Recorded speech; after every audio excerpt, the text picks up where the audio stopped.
तो मैं पापा को फ़ोन किया, पापा रोने लगे। हम कहे क्या हुआ? हमने कहा पापा हम अधिकारी हो गए। अरे वाह भाई साहब, गांव वाले रिपोर्टर विष्णु प्रभाकर का आप सबको नमस्कार है। हम यूँ कहें कि अपने जो है पूर्वांचल क्षेत्र में एक कहानी बड़ा फेमस हुआ करता था उन दिनों में कि दादा कही गए ने सरसौए लधिया। अब भी तमाम युवा हमारे क्षेत्र का जो है उसी ट्रैक पे चल रहे हैं, लेकिन हमको भैया बड़ा अच्छा लगता है उस व्यक्ति से मिलके और उस व्यक्ति के गार्जियन से मिलके जो एकदम कंडीशन बहुत वीआईपी नहीं है, लेकिन परिवार के बच्चों को ऐसा माहौल दिए कि आज गांव के और तमाम युवक कहते हैं कि भाई बेटा हो तो उनके जैसा और संस्कार हो तो उनके जैसा है। देखिए, गांव वाले रिपोर्टर एक गांव में है, गांव की बात बताएंगे। पहले जो है हम एक कहानी की शुरुआत करते हैं। लोग कहते हैं कि बड़ा बेरोजगारी है, नौकरी नहीं मिल रहा है। आज हम एक ऐसे युवा से आपको मिलवाने वाले हैं जो 24 साल की उम्र में नौकरी पा गया और पारिवारिक कंडीशन बहुत ठीक नहीं, ताकि ये उनके ही खेत में है। तो खेत और खेती बाड़ी किसान का काम, मैं अपने जीवन में किसान और जवान का जो है बड़ा सम्मान करता हूँ, क्योंकि यही दो पक्ष है जो बड़ा ईमानदारी से अपना काम करता है और बड़ा परेशान भी रहता है। तो पिताजी किसान है और बेटा 24 साल की उम्र में पहली नौकरी और अब जो है 32 साल की उम्र होते होते अब जो है 7वीं नौकरी और लोअर पीसीएस में सहायक चकबंदी अधिकारी के तौर पे जो है मनीष जी जो है ज्वाइन किए हैं। मनीष जी भी मेरे साथ हैं और मनीष जी के पिताजी भी हैं। पहले हम जमीन पर बैठ के बात करते हैं क्योंकि इनका क्षेत्र भी वही है, चकबंदी अधिकारी साहब हैं। तो सबसे पहले तो आपको बहुत बधाई। धन्यवाद भैया, हमें आप इस काबिल समझे जी। कैसा लग रहा है? ताकि मुझे जो जानकारी है आपके बारे में, 24 साल की उम्र में पहली नौकरी मिली और पारिवारिक बैकग्राउंड बहुत अच्छी हम नहीं बोल सकते, पिताजी किसान हैं आपके। और सबसे अच्छी बात मुझे आप में ये लगी कि ताकि बाप सोचता है जो ख्वाहिशें उसकी छूट जाती है वो बेटे में वो करता है। तो आज आपने वो पूरा किया। कैसा लग रहा है और किसको श्रेय देंगे, किसका किसका सपोर्ट मिला इस स्ट्रगल भरे दौर में?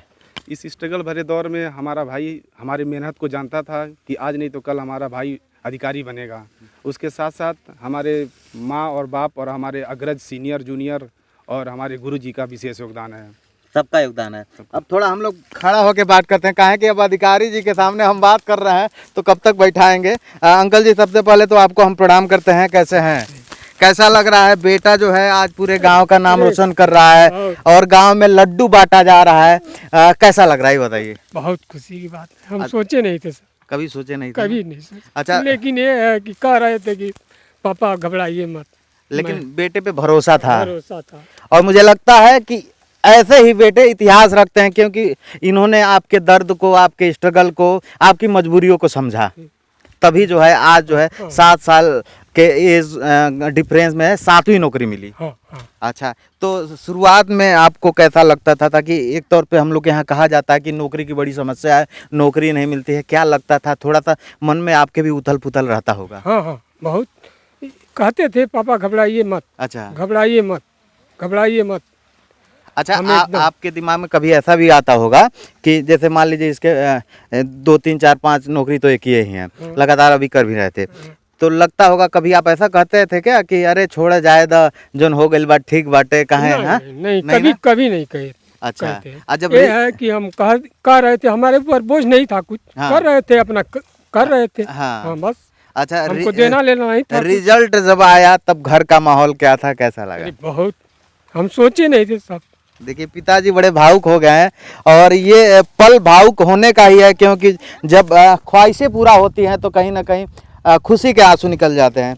तो सतीश जी, ये बताइए हमको, परिवार मनीष, बार सतीश जी आ रहा है, परिवार कौन कौन है? हम हैं और हमारा भाई और हमारी एक बहन है। अच्छा, हाँ।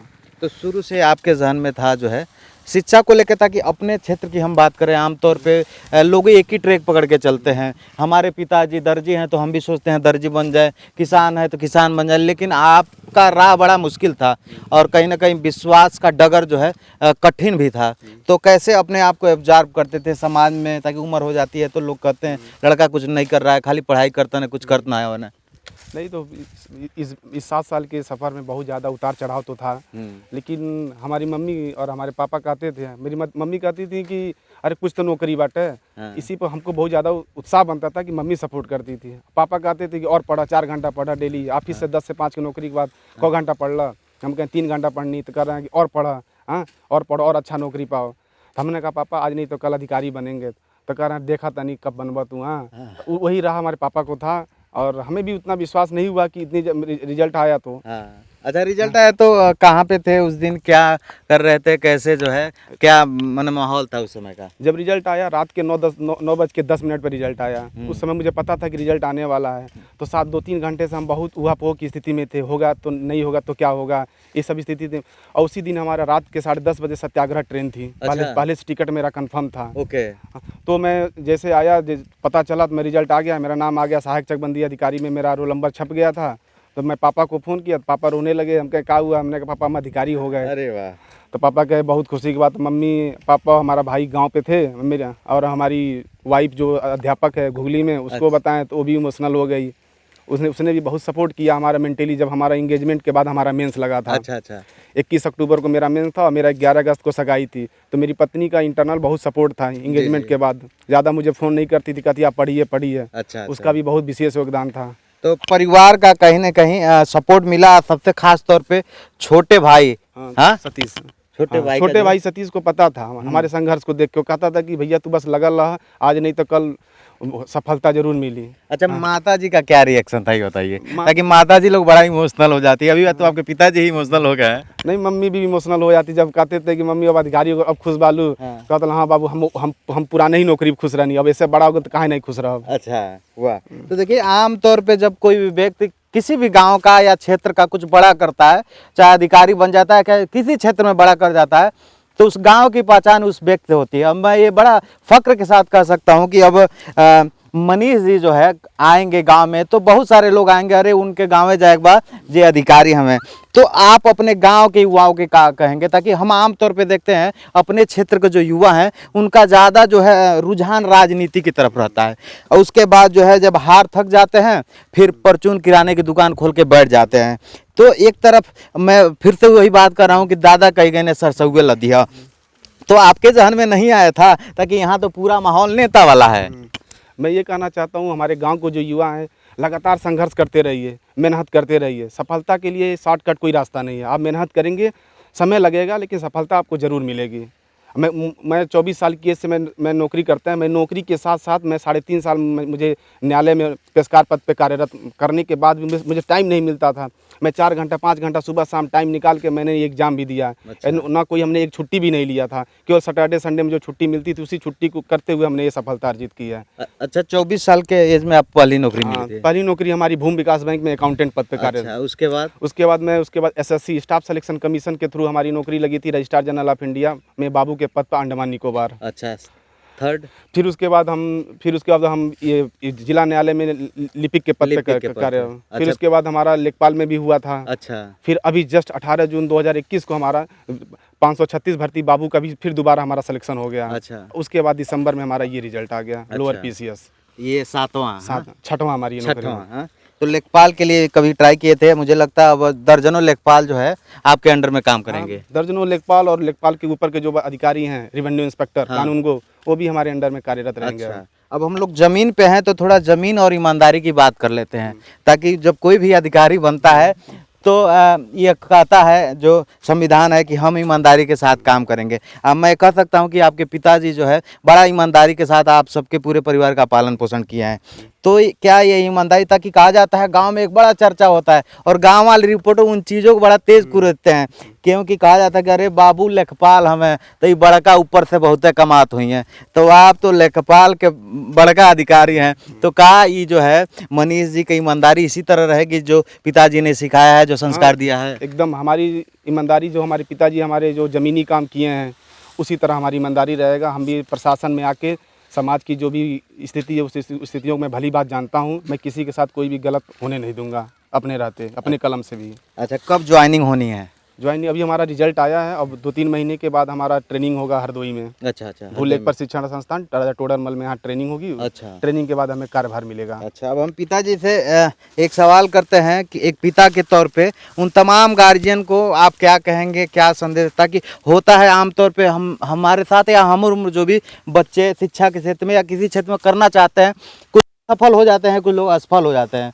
सफल होने के लिए तो तालियां और लड्डू मिल जाता है, लेकिन जो असफल होते हैं उनको प्रताड़ना मिलती है। तो आप पिता के तौर पे उन तमाम गार्जियन को, उन पुत्रों को क्या संदेश देना चाहेंगे? मैं यही कहूँगा कि हमारे बेटे की तरह वो भी बड़ा मेहनत करें, उसको सफलता जरूर मिलेगी। मेहनत करेंगे तो रंग। अच्छा, मनीष जी आप क्या कहेंगे हमारे जो दर्शक हैं, ताकि ज़्यादातर हमारे जो दर्शक हैं पूर्वांचल के हैं, गांव के लोग हैं और बड़ी स्ट्रगल भरे दौर उनके भी जीवन में रहता है, तो आप क्या संदेश रहेंगे ताकि वो किसी क्षेत्र में तैयारी करते हो, चाहे शिक्षा के क्षेत्र में चाहे आपके क्षेत्र में? भाई किसी भी क्षेत्र में आप तैयारी करिए, आप पूरे मनोयोग से तैयारी करिए, कोई भी चीज़ है, लेकिन सफलता का ये चीज़ आप जान लीजिए शॉर्टकट नहीं है। थोड़ा समय लगेगा, आपको पेशेंस रखना पड़ेगा, सफलता जरूर मिलेगी। अच्छा, अब तो गन्ने खेत में आ पाए हैं, थोड़ा हम लोग चल के बात करते हैं। गन्ना वन्ना आप छिले हैं कभी? नहीं, हम मतलब पानी लेके आते थे। अच्छा। हमारे घर पे मतलब पापा को रोटी और पानी लेके पहुँचते थे। अच्छा, माने ये पूरा जिम्मेदारी पिताजी की रहती थी? हम करते नहीं थे, बस पानी उनी कभी लेकर हम पहुँचा दिए कि अच्छा। भाई मजदूर लोग को पानी पिलाना है। ये सब काम किए हैं स्टार्टिंग में जब यहाँ थे हम। पिताजी माने पूरा समय देते हैं? हाँ? पिताजी वही सुबह से लेके शाम तक पूरा समय देते थे खेत में। अच्छा। हाँ। तो आगे की क्या तैयारी है मनीष जी? बस आगे अभी 2 साल और मेहनत करना है। सपना भी है एसडीएम का और वाह। डिप्टी एसपी का, देखते हैं कि कहाँ तक पहुँचते हैं हम। माने ये जो पैटर्न आया है, समय आया है, ये रुकने का समय नहीं है, कहीं ना कहीं चलना है और एक कदम और आगे बढ़ना है। बस एक कदम और आगे बढ़ना है। पूरी कोशिश रहेगी 2 साल और जी जान से मेहनत करके। ओके। तो मुझे लगता है ये वीडियो उन सभी लोगों के लिए संदेश है जो जीवन में ये सोचते हैं कि एक मुकाम आ गया तो चलो स्टॉप किया जाए, अब जो है सफ़र को रोक दिया जाए। लेकिन जब मनीष भाई से मैं मिला हूँ तो लगातार 24 साल की उम्र से 32 साल की उम्र में 6 नौकरी पा गए और अभी भी इनका कहना है कि अभी मुझे एसडीएम के पद पर जाना है, यानी उड़ान अभी बाकी है। और जब इंसान के अंदर वो ताकत हो, वो जुनून हो, वो जज्बा हो, और सबसे बड़ी बात है आज के दौर में हम लोग आगे बढ़ने की होड़ में तो हैं, लेकिन संस्कार सत्कार जो परिवार का होता है वो ख़त्म होते जा रहा है। लेकिन मैं जब इस परिवार से मिला हूँ तो मुझे वो आज के 10 साल पहले वाला भी दौर दिख रहा है और कहीं ना कहीं इनके पिताजी का संस्कार का ही देना है। एक परिवार का जो प्रेरणा होता है, जो एक पूरे परिवार को बांध के रखता है, यही कारण है कि आज एक युवा अपने क्षेत्र के लिए चर्चा का विषय बन गया है। मनीष जी, मेरी टीम की तरफ से, गांव वाले रिपोर्टर की तरफ से बहुत बहुत बधाई आपको। यह वीडियो कहीं ना कहीं हमारे तमाम दर्शकों को मोटिवेट करेगा। और ये वीडियो फेसबुक पर देख रहे हैं तो पेज को लाइक कर लीजिए, यूट्यूब पर देख रहे हैं तो चैनल को सब्सक्राइब कर लीजिए। हाँ, लेकिन मुझे मिठाई नहीं मिला अभी तक खाने का। अभी पूरे गाँव को तो मिठाई बट गया, अभी मेरे को मिठाई खाने की बारी है। तो आप सबको गाँव वाले रिपोर्टर का नमस्कार।